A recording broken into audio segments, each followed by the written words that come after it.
আসসালামু আলাইকুম। আরব আমিরাতের আজকের শীর্ষ সংবাদে আপনাকে স্বাগতম। মধ্যপ্রাচ্যের আঞ্চলিক পরিস্থিতির উন্নতির সাথে সাথে আরব আমিরাতের আকাশপথের বিধিনিষেধগুলো শিথিল হতে শুরু করেছে এবং বিমান চলাচল স্বাভাবিক হচ্ছে। এর ফলে দুবাই ও আবুধাবি আন্তর্জাতিক বিমানবন্দরে দীর্ঘ প্রতীক্ষিত ট্রানজিট এবং বিশেষ ফ্লাইট কার্যক্রম পুরোদমে শুরু হয়েছে। সৌদি আরবের জাতীয় বিমান সংস্থা সাউদিয়া আজ থেকে দুবাই ও আবুধাবিতে তাদের নিয়মিত বাণিজ্যিক ফ্লাইট পুনরায় চালুর ঘোষণা দিয়েছে।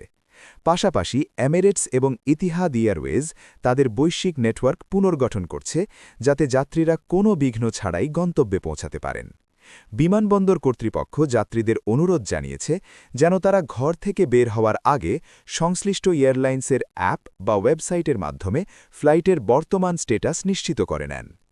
এই নিষেধাজ্ঞা শিথিল হওয়ার ফলে মধ্যপ্রাচ্যের অন্যতম প্রধান এই ট্রানজিট হাবটি আবারও তার চিরচেনা রূপে ফিরতে শুরু করেছে, যা পর্যটন ও ব্যবসায়িক খাতে ইতিবাচক প্রভাব ফেলবে বলে আশা করা হচ্ছে।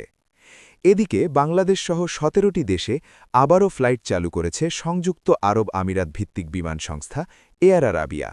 শনিবার ইউএই থেকে পুনরায় আন্তর্জাতিক ফ্লাইট কার্যক্রম সীমিত পরিসরে চালু করেছে বিমান সংস্থাটি। এয়ার আরাবিয়া জানিয়েছে, নিয়ন্ত্রক সংস্থার অনুমোদন সাপেক্ষে শারজাহা, আবুধাবি এবং রাসেল খাইমা থেকে বাংলাদেশসহ ১৭টি দেশের মোট ৪৯টি আন্তর্জাতিক গন্তব্যে ফ্লাইট পরিচালিত হবে। যাত্রীদের বিষয়ে সংস্থাটি জানিয়েছে, পূর্বে যাদের ফ্লাইট বাতিল হয়েছে তারা পুনরায় বুকিং করতে পারবেন, তবে কেবল তারাই এই সুবিধা পাবেন যারা আগে তারিখ পরিবর্তন বা অর্থ ফেরতের সুবিধা গ্রহণ করেননি। বর্তমানে দুবাই ও আবুধাবি রুটে টিকিটের চাহিদা ব্যাপক বৃদ্ধি পাওয়ায় ঢাকা-দুবাই ওয়ান-ওয়ে টিকিটের দাম এয়ারলাইন্স ভেদে ৪০ থেকে ৬০ হাজার টাকার মধ্যে ওঠানামা করছে। ছুটির সিজন এবং আন্তর্জাতিক ইভেন্টের কারণে বর্তমানে দুবাই থেকে ঢাকা বা চট্টগ্রাম রুটে টিকিটের চাহিদা অনেক বেশি। রিটার্ন টিকিটের ক্ষেত্রে এটি ৭০,০০০ থেকে ১ লাখ টাকার উপরে যেতে পারে।